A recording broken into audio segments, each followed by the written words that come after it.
Hello, everybody. Welcome. Thank you for being here for another Roma Press live stream. I appreciate it for taking the time on Saturday to talk about what will go on tomorrow as Roma face Lecce. Roma looking to get back into another winning streak, hopefully after losing to Inter last week. Some news regarding some of the players that are going to be available tomorrow, including Paulo Dybala, Renato Sanchez, still no Chris Smalling, still no Leonardo Spinazzola, and still no Lorenzo Pellegrini.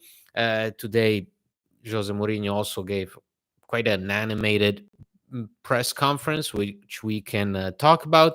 I will be eager to hear your thoughts on, how Roma should approach tomorrow's game and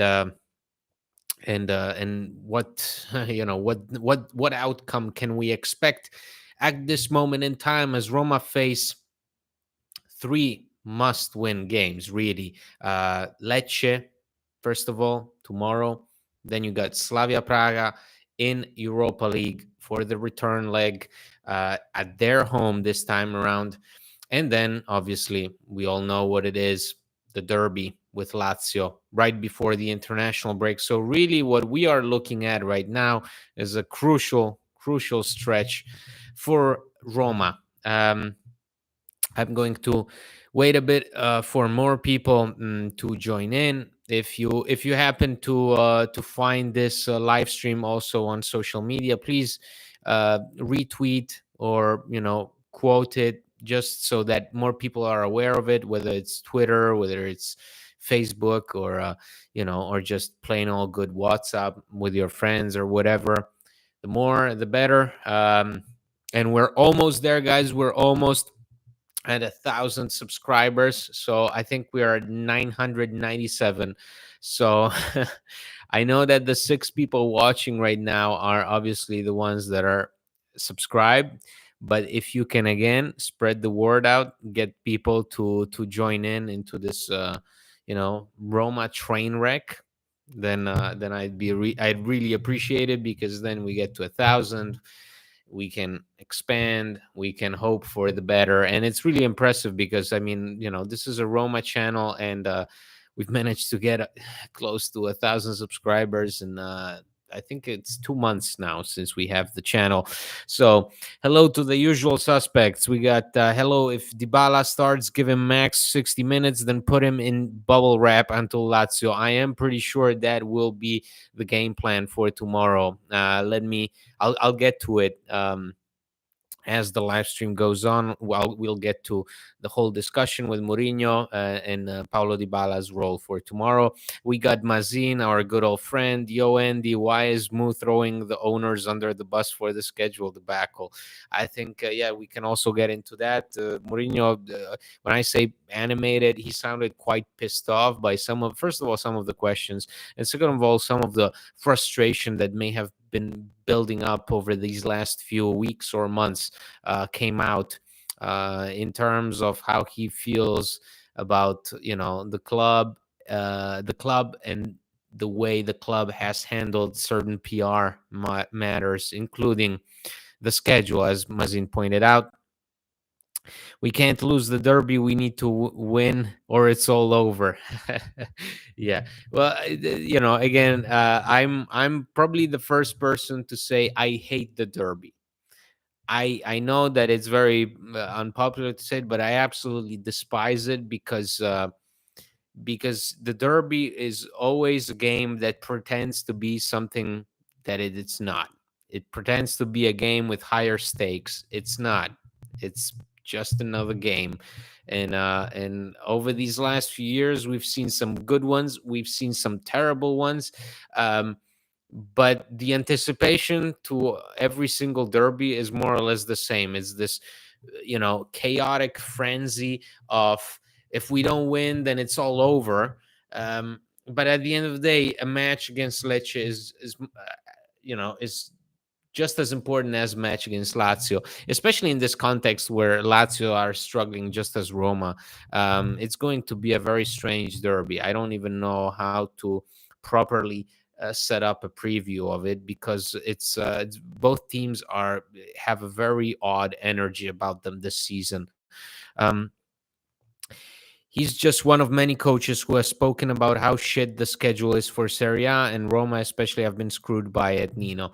Well, to that effect, yes, because when it comes to Mourinho, everything he says then gets echoed across social media and media, and the words get twisted, or you start paying more attention to what Mourinho's saying. But Mourinho is basically saying the same thing as Maurizio Sarri, as Gasperini, as Vincenzo Italiano, as Massimiliano Allegri. So these are things that when Mourinho says them, they they almost take on a second life, another life, and it seems like everybody pays more attention to that. You have people from the Lega Serie A Calcio coming out and criticizing him for bashing the schedule.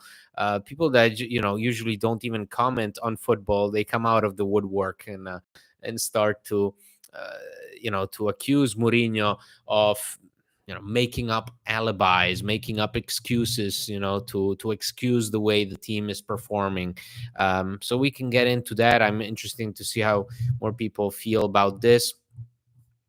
We might have another derby in Coppa Italia if we beat Cremonese. Oh yeah, that's another good news with Cremonese.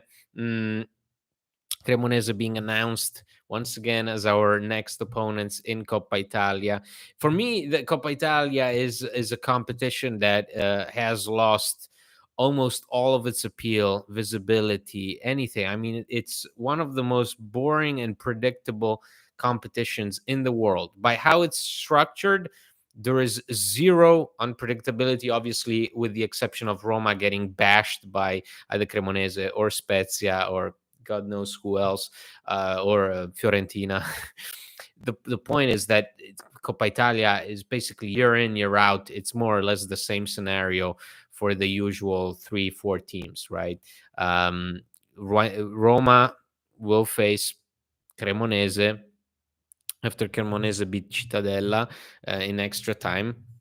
And we'll see if Roma have learned their lesson from last year, and we'll see what their attitude is, because again, John and I have come on here for we've been doing the podcast together 5 years. I don't think in all those 5 years we've taken the Coppa Italia seriously once. Not once have we taken the Coppa Italia seriously. Some of the things that we've had to comment with John over these last few years, along with that 7-1 beating by Fiorentina.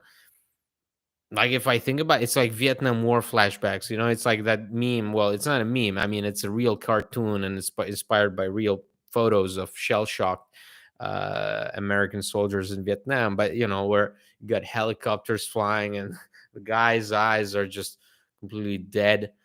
Because 5 years of doing the podcast with John, and not a single time have I seen Roma take Coppa Italia seriously. It's a shame. On one hand, I understand why is that, but on the other hand, it's a shame, especially the way they've handled some of these rounds that were accessible, especially last year. Ugh. Yes, we need to win against Lecce, but that's a game that Roma should win. But we know Roma, they like to disappoint you, and we will definitely lose against Cremonese. Wow. Okay, well, that's a nice dosage of positivity on this weekend, on the eve of the match against Lecce. I mean, I guess that's the healthy attitude to have, in order not to get disappointed, to already expect the worst. You just have to expect the worst with Roma. I guess that's the good strategy. So I applaud you, because absolutely, that's it. It definitely makes sense. After some time, you get allergic to being hurt by Roma. I think that I've developed that. I can't let it get to me anymore.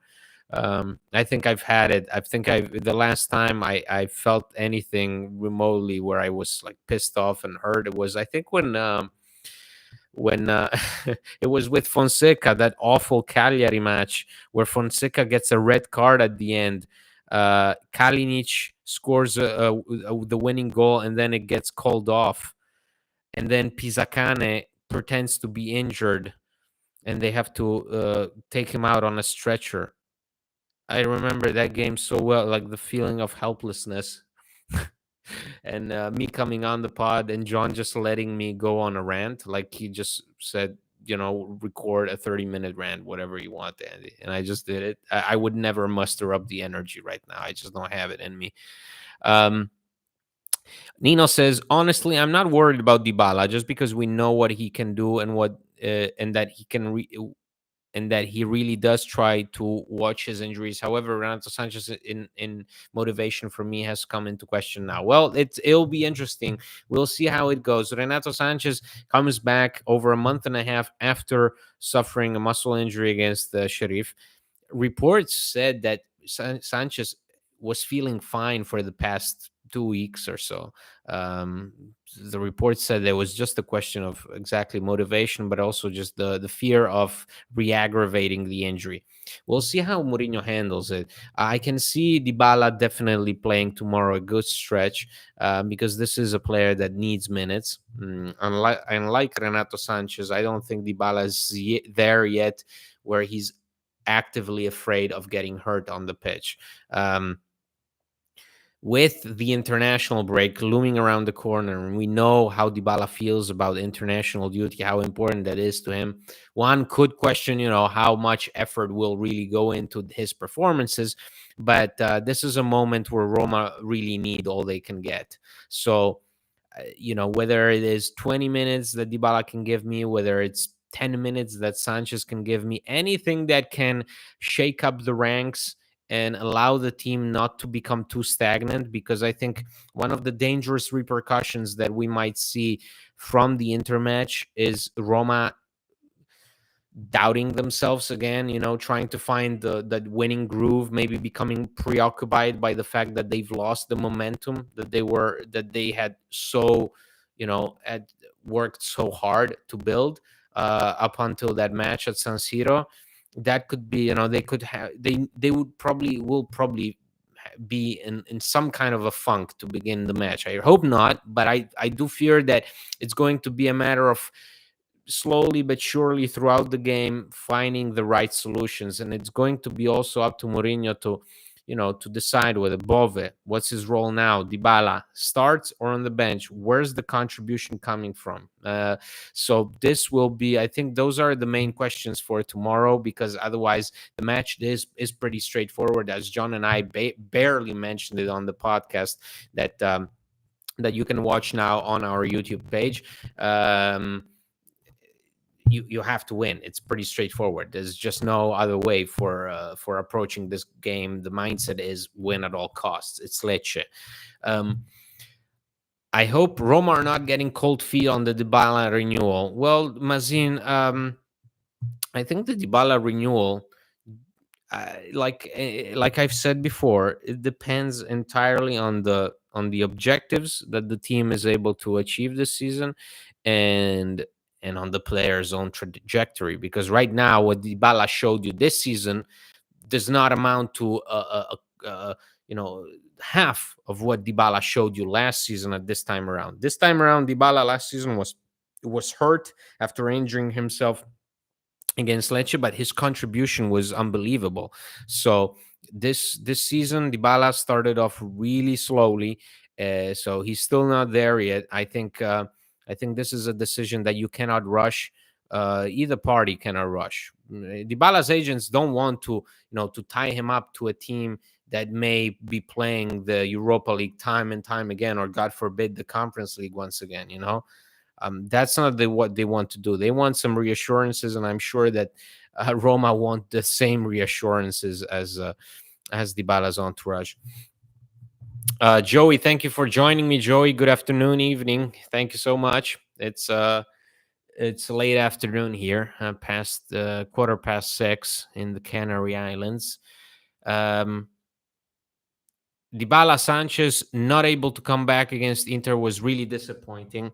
Instead of Lecce, save them for Lazio. Well, at some moment, I mean, you can't hope for them to have an immediate impact on the match against Lazio in such an environment. The derby is very particular. Again, it's just blown out of proportion, so it becomes very complicated for somebody who's coming back from an injury to immediately acclimate themselves to the rest of the team in a derby. I think this is a good time. I think similarly the thought process was with Inter. Well, with Inter to begin with, Dybala had gotten, I think, two group training sessions with the team. So uh, the modus operandi of Mourinho's medical staff with these two players is, and also with Pellegrini as well, it's be careful, be very careful, because these are not your ordinary injuries. These are injuries suffered by players who have an extensive injury history. So whatever you do, you also have to factor in the mental aspect, because somebody like Renato Sanchez goes from playing his mind out for 45 minutes against Empoli to then coming off injured 30 minutes into a match against Sheriff Tiraspol, where I don't think there was much pressure in Moldova. I don't think Renato Sanchez suffered any contact in that game. I think that was just him not being able to sustain the rhythm of the schedule and doubting himself, doubting his own condition. A player who, with that injury history, any feeling of tightness in his muscle, that's immediately a reason for him to come off, and that's not good enough for Roma. It cannot be. About latest news, I hope Zeleski finds a club that would let him play offensive football on a natural position. He won't improve under Mourinho's style of play. He's still 21, has time to find himself. Yeah, and well, about that, because the rumors now, the rumors now are claiming that Roma want to revolutionize the left side. They're very unhappy with how Spinazzola and Zeleski have been performing. Also inconsistent with the injuries. Spinazzola again out. It will probably miss the derby as well. Roma are unhappy with that situation. They certainly want that to improve, but the rumors now are even going as far as to claim that Zeleski could be sold in January. I wouldn't believe that, but I do agree that right now he's suffering. He's suffering in the fact that whatever it is that we're doing out there on the pitch, it does not benefit him at all.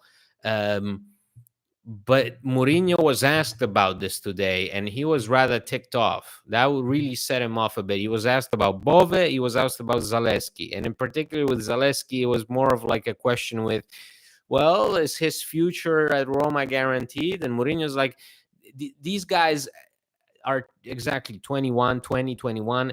These are not finished products. These are players in the making. So you have to take that into account. I think with Zeleski especially, his ascent to becoming a first team player, going from a Primavera player to this emergency replacement on the left wing, having a pretty positive, not unbelievable, a pretty positive impact to begin with, and then slowly through because Roma relied on him so heavily, basically running him into the ground, also halting his development along the way, because you never really took the time to explore what is he really good at. You basically took him, you put him in a position where you needed somebody to play in, and you stuck with that, basically forcing him to do something that he may not be keen on at all. So that is something we have to factor in.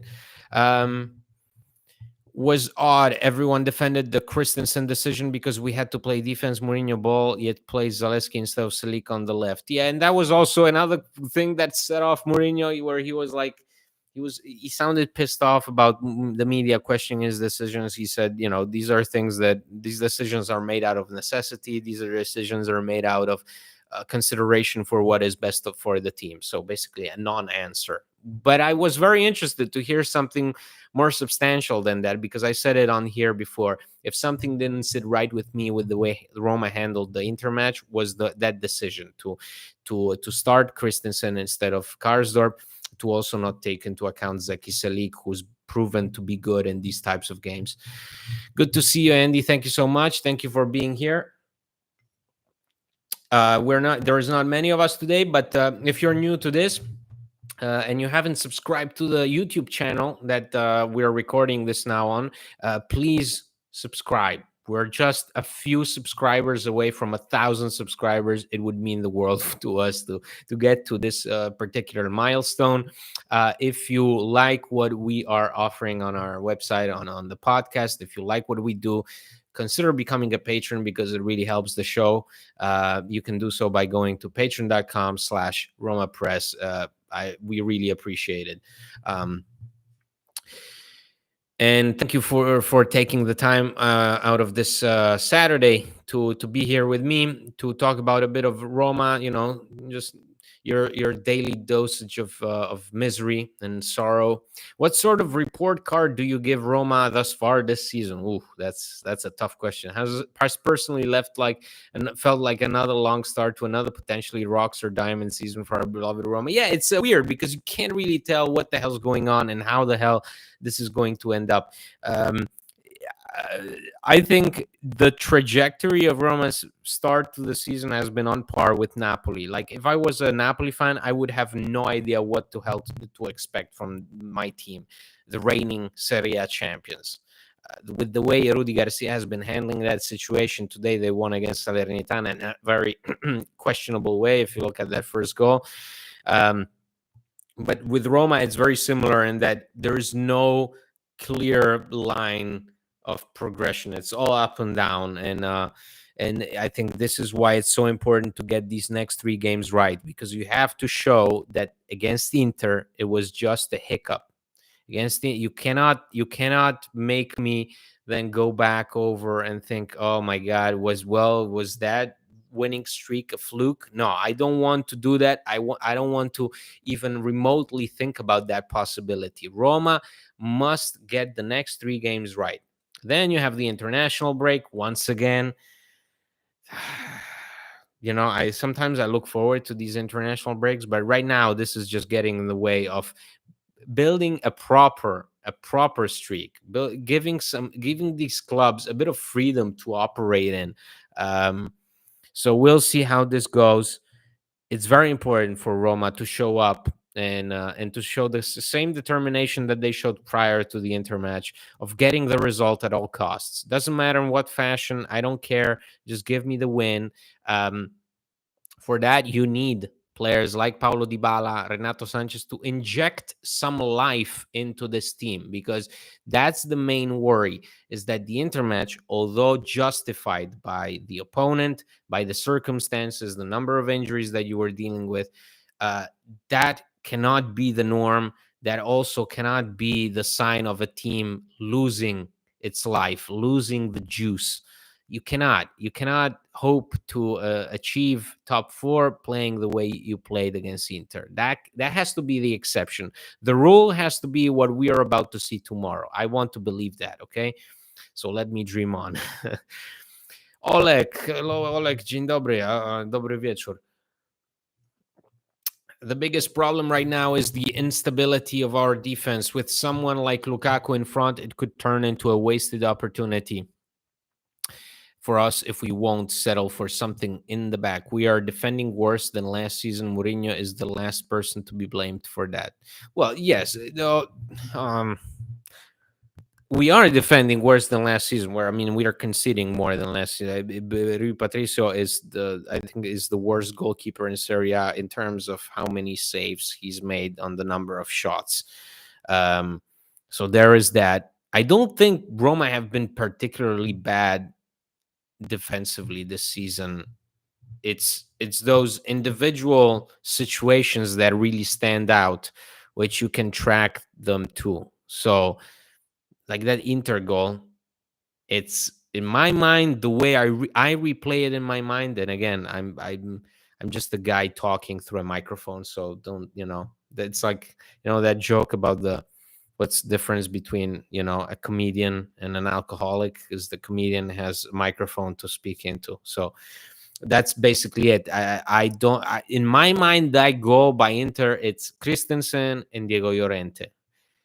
But you could argue that Roma, that's something that they have to build back up, and I agree. Like, for example, the Smalling that we saw this season was far from the Smalling that we saw last season, and that's terrifying. We got that problem on the wings with Zeleski, who gets basically owned every time he plays.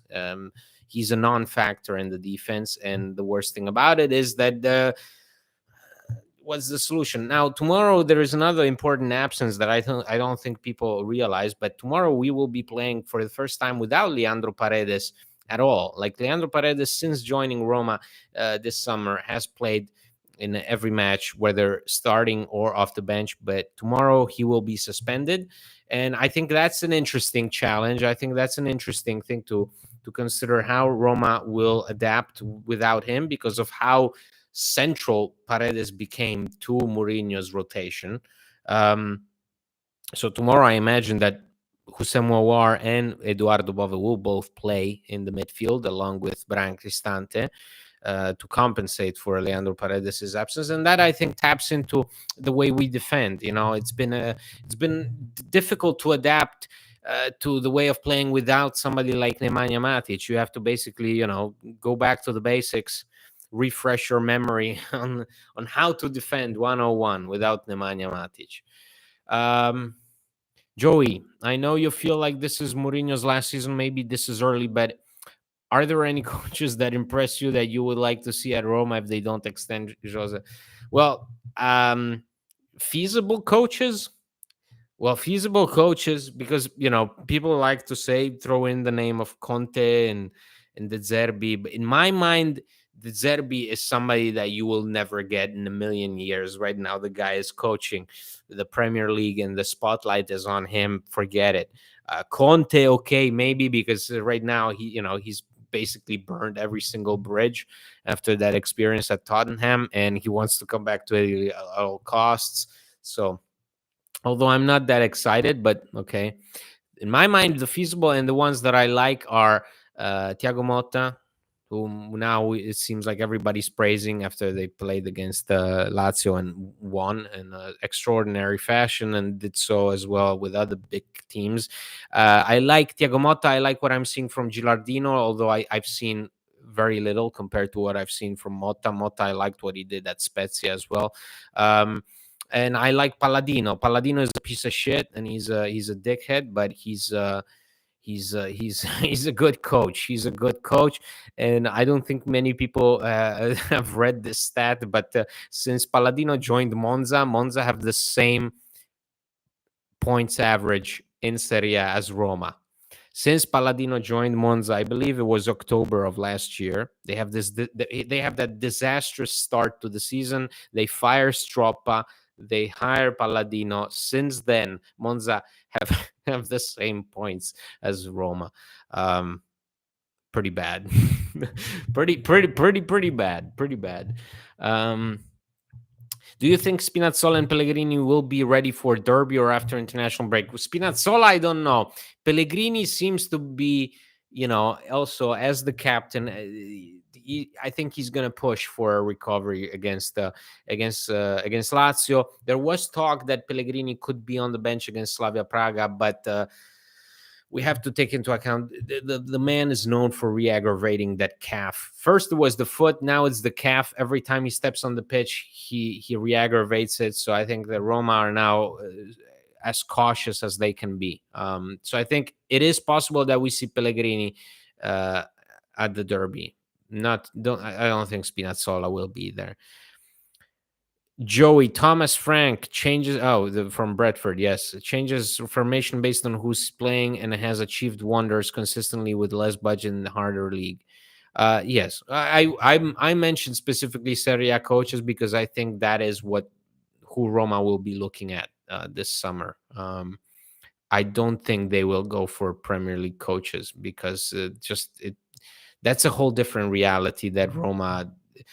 Again, right now they can't aspire to. If they qualify for Champions League football, maybe that's another conversation. But right now, if they're observing names, I don't think they're taking notes from the Premier League.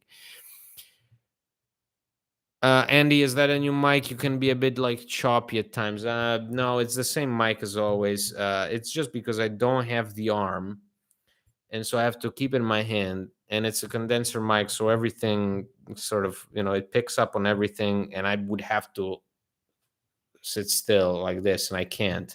So sometimes it works better and others. Let me just check. Well, yeah.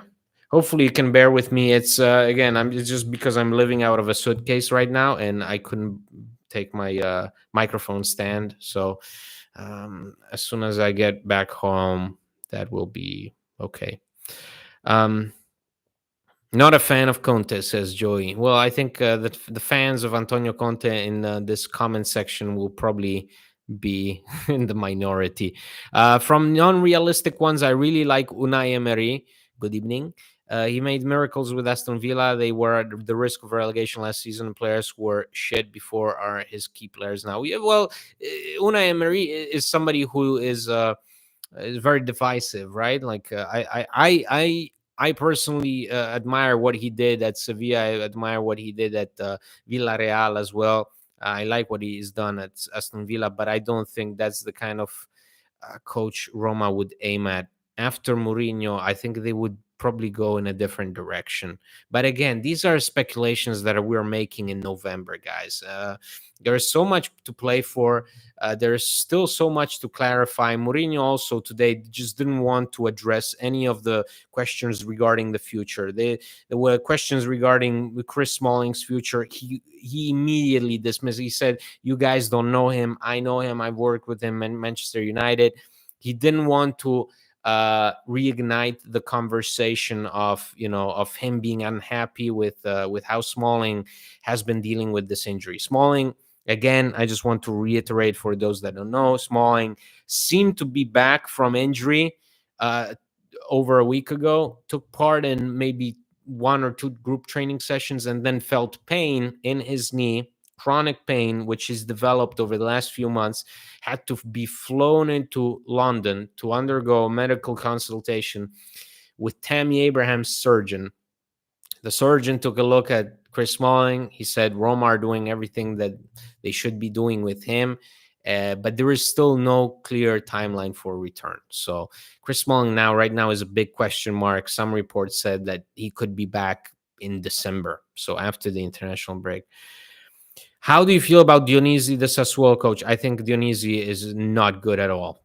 I don't like Dionisi. He's one of the least exciting coaches in Serie A. He only gets talked about because he's relatively young. I don't like it. I really, no. No, no, no. Although, yes, you could argue that his squad has been severely taken apart over the last few years, but still, what Dionisi has showed me, no. Defensively, God, no. Was gonna say we could get Fellaini in January as a plan B, but then I remember this whole game is based on getting good crosses, and then I realized which players we have on the flanks. Yeah, yes, you remember that Fellaini is good at heading the ball, and true, Fellaini is a free agent right now. Mads, we got Mads. Mads trying to stir up the pot. Thomas Frank is destined for a bigger club in the Premier League. I agree, Mads. See, we agree. Good. Yes, absolutely. I think they like names, even a name like Thomas Frank, which some of us would not really call top coach in a league like the Premier League, he becomes unattainable for a club like Roma. I think from Serie A, Motta would be my choice. Well, strap in, Joy, because he's going to be the top choice for a lot of other clubs as well. How about Di Canio for a new manager? Yet, no. Di Canio, good God. I really hope Smalling comes back soon, but should his injury injury turn out to be a long chronic one, will Roma evaluate contract recension in your opinion? I don't. I mean, if it goes on and well into next year, then sure. And I think he'd be the first one to even mention it because he signed a 2-year renewal, guys. He's 34. And again, I want to just say this is a player that we all agreed last season was impeccable. He had 2 yellow cards all season long. He was incredible. incredible. I don't think we can say enough good things about him last season. So the logical thing was to give him a renewal at a lower with lower wages. But this situation is worrying because if the player himself, a solid veteran, starts to doubt his own capabilities, his own strength, his own fitness level, then that's a bad sign, especially if this is a player who's pivotal in your starting lineup. Anything new in regards to the stadium? Absolutely nothing. There's just a lot of talking and voting going around. I think in January there may be some important updates. But this is a project that is now being discussed in Roma's city council, and they're all voting for different matters with regards to the playgrounds, the parks, the this, the that, the transportation, all those things that we have basically no access to, of knowing these conversations that happen behind closed doors. But Roma's CEO Linas Loku is working on it, so hopefully some new updates will be in by the end of this year, beginning of next year. Did you see what Motta did with Calafiori yesterday? He looked great as center back versus Lazio. Yeah, he reinvented him, and I think this suits him better than being a fullback. I don't think Calafiori was ever convincing as a fullback. So good on Motta. Yeah, absolutely. That was a good decision. Spot on. He's been playing center back for about a month now. Motta has the team playing some beautiful calcio. Yeah, they've done really well against some really good opponents. So that's what we can. Let's get to the spicy part of the show. Part of the conference that I didn't like from Mourinho today was obviously one that a lot of people took issue with, where he makes a perfectly logical point. He says Roma, with 5 injured players, they cannot play the same way they would be playing with those injured with those players in the starting lineup. That's normal. If you have 5 starters out, you will struggle. Regardless of who you are, that's where Mourinho makes the mistake, because he says something perfectly logical, which is if 5 players from the starting formation are missing, and obviously you can't replicate what they offer you, right? They are starters for a reason. But then he goes on that tangent, which he hasn't done in a long while, and yet today he chose to do, which really, I wouldn't say pissed me off, but it just annoyed me because I thought we were past it, where he starts listing the teams that would not have a problem if they were missing 5 players. And he lists Napoli, Inter, Milan, Juve, Atalanta. 5 teams. Wait, sorry. And Fiorentina. God, Fiorentina. Lists 5 teams, which is completely pointless because right now Milan are playing without 5 starters and they're playing like crap, which proves his initial point that a team without 5 important players will play like crap. It's normal to admit it. You don't have to point fingers to other clubs saying, well, look, the grass is greener over there, because Milan are the prime example. It's not. They play like shit. When they have to play with Florenzi and Krunic, they suck. They don't look good. 47-year-old Olivier Giroud it can hardly catch a breath. They have Napoli complete a comeback from 2-0. It's embarrassing. So it's perfectly natural to just say the logical thing and then move on. Instead, Mourinho goes on and he mentions Atalanta and Fiorentina. Like, I understand you're not happy, and I understand that Roma have a limited squad, or at least have a squad that has players with limited physical abilities, given their fitness levels, their poor fitness levels and repeated injuries. But come on, there is a difference between that and mentioning Fiorentina, Atalanta, who have rosters that probably earn like 50 times less than what your team does. So I just, some of these things when they come out, Mourinho is perfect when it comes to communication. He's perfect, but sometimes he just takes it just a little too far. And today it was just the case of, was it really necessary? Fiorentina and Atalanta are 2 teams that should be below you, given the wage bill, given the names on those rosters. There's just no point in mentioning them, and also the mentioning any. I mean, Inter. If you take out 5 starters from Inter, they're gonna struggle just as you will struggle. I assure you. Right now, the only players who are out for Inter are Arnautovic and Juan Cuadrado. So it's normal that they're doing well. It's pretty normal. Yes. Um, Now they lost Pavard to an injury as we're recording this, but so we'll see. But if you take out 5 players from Juventus, you think Juventus will not struggle with 5 starters out? So it's a perfectly good point thrown into the toilet by making another bad point. Okay, let's see. Wow. Okay, we got Conte is a winner. Conte is a winner until he's not. Yes. Conte is a winner, and then Conte is the greatest, whiniest winner of all time. He's a guy who knows how to win, and yet throws it into the dumpster every time. He folds it. Yeah, Conte is not a long-term coach and a bit divisive in the locker room. I think that's going to be an interesting approach to see what approach Roma will take, the long-term one or the short-term one. With regards to the decision about the manager, because if you want to follow up in Mourinho's footsteps, what do? Do you then change it and find something like Motta, give him the time, the resources, but the time, most of all, the time to develop something? Or do you try to capitalize on what has been built under Mourinho and go for somebody like Conte, bigger profile, bigger for the brand? Obviously, with Thiago Motta, he will not have thousands of followers from all over the world swarming just to watch Roma play for Motta, right? So, whereas Conte, still, like, love him or hate him, the man has pull. Yes. So Di Francesco changes his tactics against us, and they did well against us for the lack of talent his squad has. Got to stop bad mouthing a former Romanista. Oh, I think I see people are getting back on the Di Francesco hype train.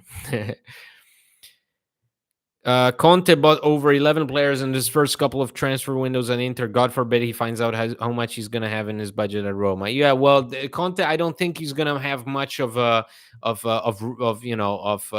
he's not, Conte is not going to have too many choices this summer.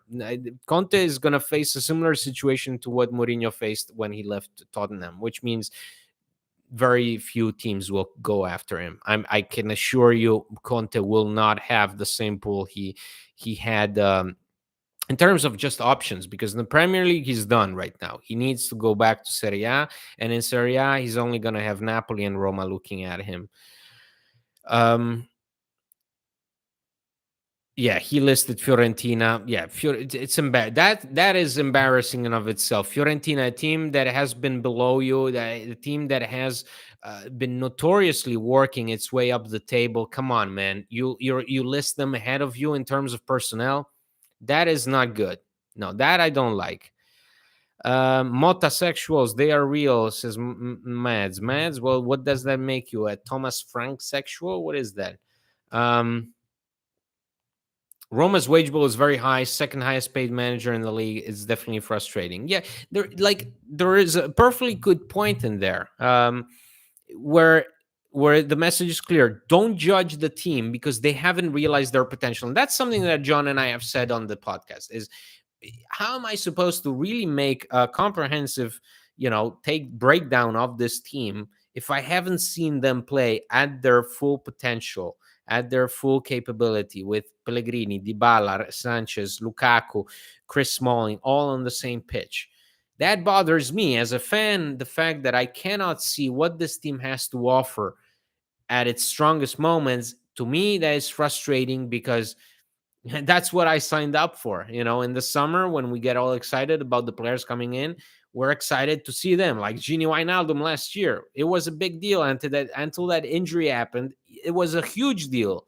People maybe now downplay it because of how bad his loan turned out to be in the end, but that was a huge signing. But what does it give you if you can't rely? That's why I made this, point on the podcast about availability. Availability at Roma over the last few years has become more important than quality and performance. Unfortunately, that is the case, because even if you have the quality, and even if you perform well, if you get injured after 40 minutes, after scoring a goal and getting an assist, but playing only 40 minutes, and then you're gone for the next 3 to 4 weeks, then you're, in my eyes and in the eyes of a coach, you are less important than a player who plays his ass off 90 minutes, maybe makes mistakes here and there, like Cristante or Gianluca Mancini, but is there. He's there. He's available. So, unfortunately, that's become the norm for Roma. You could argue that is why they've been underachieving, is that they've been relying on players that, yes, offer you availability, that offer you reliability, but are not good enough to achieve certain objectives. Maybe good enough to win the Conference League, good enough to compete for the Europa League, but perhaps not good enough to fight for the top of the table.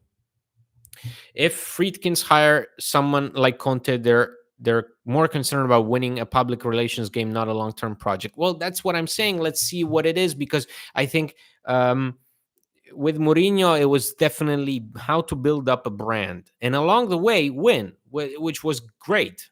It was great, but initially, it was definitely a move of how do we get the fans excited? The fans were coming off some very turbulent years after Di Francesco walked out, Monchi, Petracchi, Fonseca, some very bad things were happening also within the management. So many people walked out. You had to build up the excitement again, and Mourinho definitely did the trick. But it is going to be interesting to see how they handle the next steps, because this is not the same situation. So what Mourinho definitely did is change Roma, so that Roma, the day that he leaves, are not going to be in the same situation, regardless of what you think, the style of play, blah blah blah. The Roma that Mourinho will leave behind is not the Roma that he found when he first came here. Mads, what? No, I'm not on the Thomas Frank hype train. Just saying he's objectively getting a bigger job in the Premier League at some point. Absolutely, Mads. I'm 100% behind you. I'm just trying to get on your same wavelength. But I think we cannot. We're too different. You're, I'm not on the Scandinavian wavelength, unfortunately. I love how Mourinho fanatics are now calling out the Friedkins from Mourinho's comments. They have given us a lot. Show up every game, more so than suspending Mourinho. I don't think, it bothers me when we divide the fanatics and not fanatics. I don't, who cares? Like, the primary thing should be how Roma are doing, to me. That's and if you're with Roma, I stand with you. I will criticize you, like I criticize now Mourinho for that comment, which I thought was uncalled for. The comment comparing yourself to Atalanta and Fiorentina and putting Atalanta and Fiorentina above you, like, it still doesn't sit right with me. But if you're with Roma, I'll fight for you, and I'll try to see what the hell you're up to.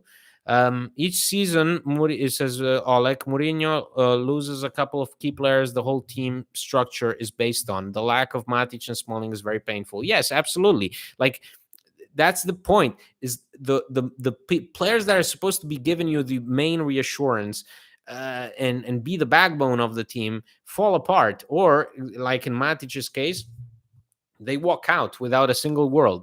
So Smalling, I don't think we're still aware how grave of an absence that is. That is a pretty terrible absence. And Paulo Dybala, who last year at this time, yes, was getting injured against Lecce. Remember when he scores that penalty, but pulls a muscle right before the international break for the World Cup. But Paulo Dybala was contributing like hell, and Pellegrini at this time of year was poor, yes, but at least he was on the pitch. Right now, he's nowhere to be found, which is for me, it's very preoccupying, because Pellegrini again is a player that, if he's doing well, he can change the entire dynamic of the team. He can change the outlook of the team, how that the team moves when attacking, how the team flows. He makes the game easier. I know he's got a lot of detractors, and I was one of them, but it's true. When I saw him at his best in Mourinho's first season, he made life easier for everybody around him. Availability is the best ability in this case. Thank you, Shoaib, for echoing my thought on the pod, where I brought up the wonderful writer Charles Bukowski, who said that's the secret, guys. If you want to have success with the ladies, don't think about looks, don't think about money or fancy cars. Be available, morning, afternoon, night, wherever you are in the world. Be available. When she calls you, you pick up. Any center back for January? Wow. Okay, we're really getting into the desperate discussion of the transfer window in January. I don't know. I think it really depends on whether Smalling can come back after this international break. If the answer is no, then definitely Roma will be forced to do something. But again, don't think about Trevor Chalobah or Umar Soleh of Salzburg, even Eric Dier. I don't know. Think about alone the way we got Diego Llorente last season.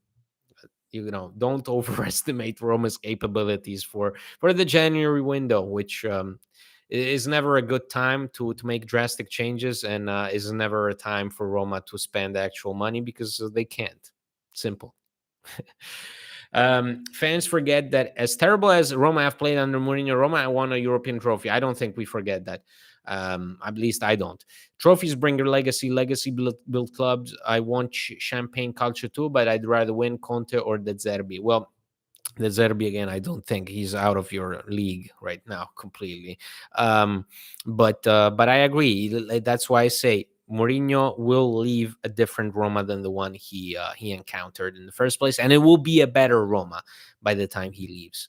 That definitely. It just you build something within the fabric of the club. Mourinho did a ton of work to improve the mentality of our club after Palotta's reign of terror. Well, Palotta's reign of terror was good for a while, just the last few years. I mean, think about some of the things that we did then and how consistently we ended up behind the best Juventus team of the decade, but definitely not reign of terror. Just the last few years near the end were bad because of how the decision-making process was mishandled by so many talking heads. Mads, if we get Thomas Frank, should we sign 85% of the Danish national team too? Absolutely. I'm pretty sure that I can speak for Mads when I say sign only Danish players from now on.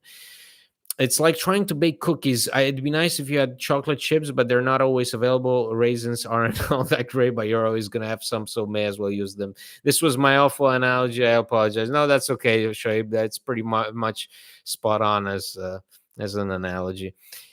Pinto isn't bad in January. To be fair, Llorente was huge. We'll see, guys. It's really, you have to expect the worst. So expect Jonathan Silva, and you may be actually positively surprised. Dier is a decent option, says Oleg, but he played really well under Mourinho in the back three, and we'll see if that can be. Dier has an expiring contract with Tottenham, so if you were to get him, probably a minimal, tiny sum of money would have to go into Tottenham's bank account. But at least you'd be helped by the growth decree, which would facilitate paying Dier's wages. But again, we're talking about science fiction right now. Just be like Charles Bukowski. Well, maybe with less alcohol. But definitely, when I was in college, I wanted to be like Jack Kerouac and Charles Bukowski put into one person. So, yeah, not a good, not good thinking, especially for my liver.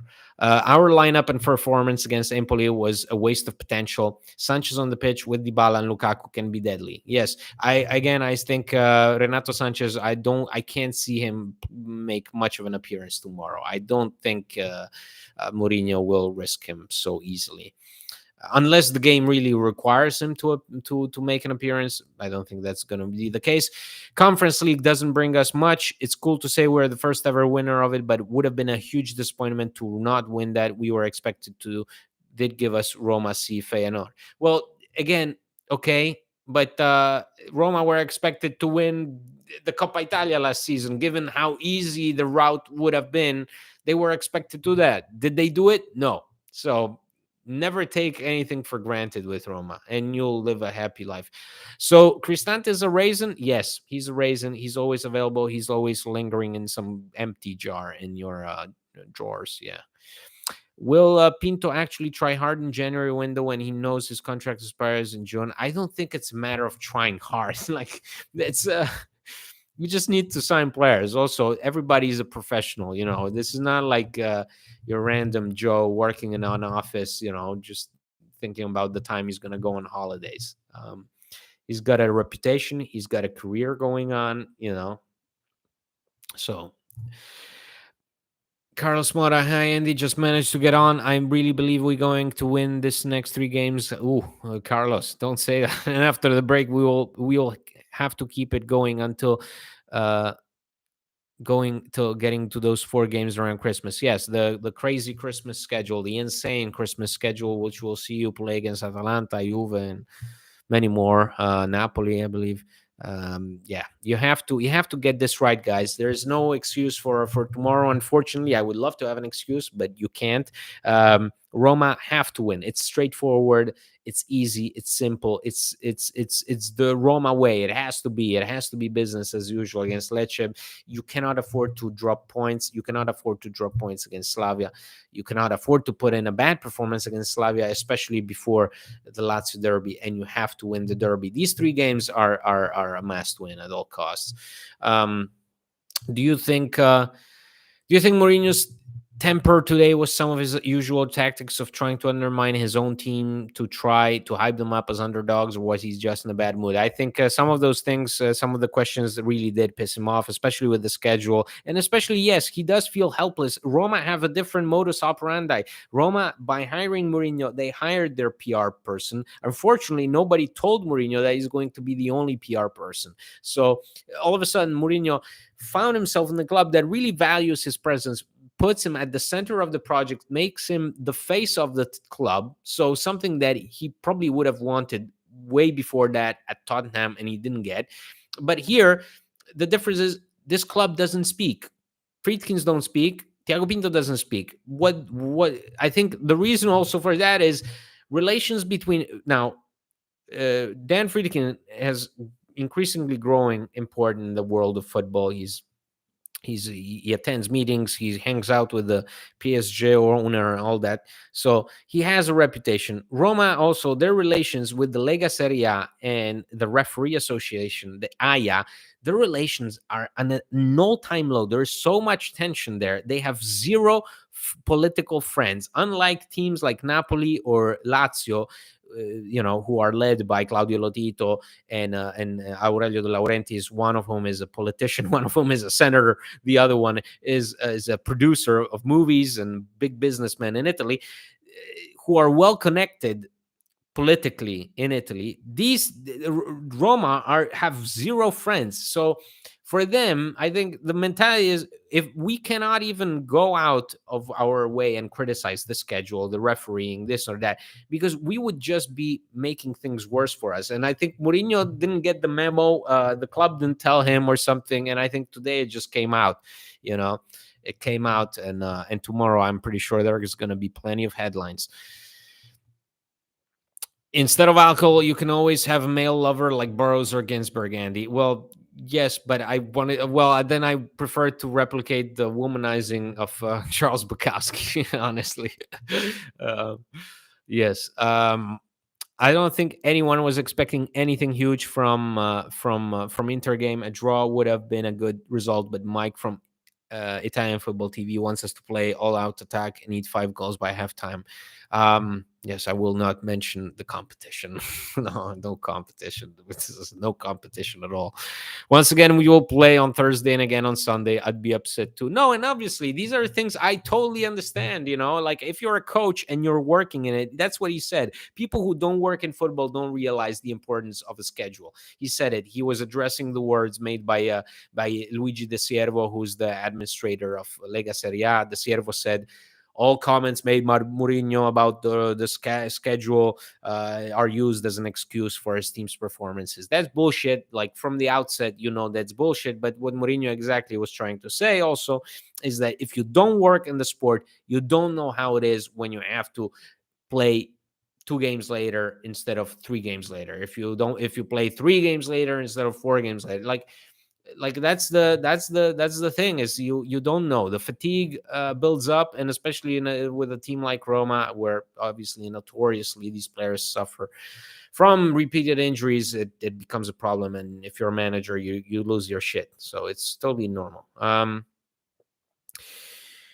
Let's see, guys. I like the engagement. There's not many of us, but I like the fact that we're trying to get something going here, and it's exciting. So, God, I hate playing on Sunday. If we lose, I'll be going to work the next day more depressed than usual. Well, think about it, Shoaib. I have to record a podcast right after each game, so which makes it really difficult because even when you build up a little tolerance like I did for Roma and the results, still we go on there with John, and we basically, we're trying to come up with something. We look each other in the eyes. He's dealing with his 16 kids in the background. I'm trying not to shoot myself, uh, and we have to cook up something for you guys. So imagine you would have to go to work, but you also would have to record something right after, and try to sound coherent. It doesn't help Roma for the Freakins to speak. Look at when Mourinho calls out the ref, they give him, yeah. That's what I mean. Mourinho speaks out, gets punished. When Thiago Pinto used to speak out, Roma would get contacted by every single organization in Italy to make to make them eat crow. Basically that was the message: is shut up. Try to what did you say?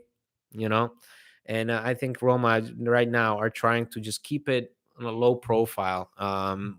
Sit it out. Let's see what happens. Serie A constantly changes. The players within it, like the people that run it, constantly change. So the Roma, I think, are trying to see what happens and along the way cultivate. And also the stadium. God, guys, the stadium. That's PR. That's PR right there. You have to maintain a low profile. If you say anything to anybody in Italy, like if you say to a person working Lega Serie A Calcio something bad, the next day you will find that the politician who's voting on an initiative for the stadium is a friend of his and will try like that. You have to consider the system that Roma operate in. That's Italy. That's not only Italian football. That's how Italy operates. You either have friends or you have enemies. It's simple. These are not stereotypes. That's the way it is. Take it from somebody who was basically kicked out of Italy. That the family wise was kicked out of Italy, honestly, because of the lack of connections. That's how it is in Italy. And I think the Friedkin's got the memo, is that doesn't matter what you do, how you do things. If you don't know the right people, you're nobody. Yeah, on the relations in football, I'm very much in the camp of thanks, Mo. It was great while it lasted, but it's time to move on. Well, let's see. We're in November, so I remember you mentioning the first live stream a while ago that John is a family man, but he's so busy a lot of the time that I think it'd be hilarious if both you guys occasionally did the live stream. Well, yes, but try to DM John about it. I think it's very hectic for him. I would love to do that, but I do it very spontaneously. Like if I have some free time on my hands, I decide whether I do it in the afternoon or evening. And because we share different time zones, and for example, on a Saturday, if you have kids, you're bound to your kids at home, so it's not as easy. It's not as easy as it seems. We don't have a team. We don't have the resources for a team. So this is what we do, how we do it. And I agree, it would be fun, but last episode I was recording, I come on and John is not even in the room. Like there's the camera rolling, the empty room, and John is like, pushing out one of his kids out of the room, like, shh, shh, go. So you have to keep that in mind. It's because of so many things has it's because so many has something against Mu. He can't speak before getting punished. Well, yes, and unfortunately that's the case. And unfortunately for him, he must suppress his own nature. That's how it is. You have to suppress your own nature, not only in football but in life as well at times, and it sucks.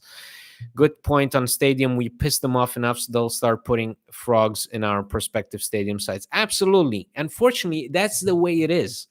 You don't want it to be that way, but it is. If you piss somebody off in Lega Serie A, you can rest assured that some mayor in some Calabrian village will also be pissed off at you because of the connection. um, do you frequent any other Roma websites or FSND boards? I have no idea what the FSND boards are, but I don't. I'm strictly a Roma press. Represent.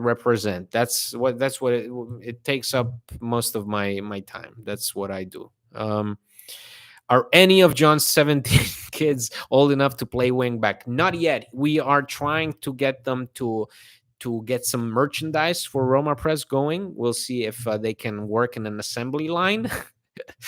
And then the next step, obviously, is to play fullback in place of Nicola Zeleski.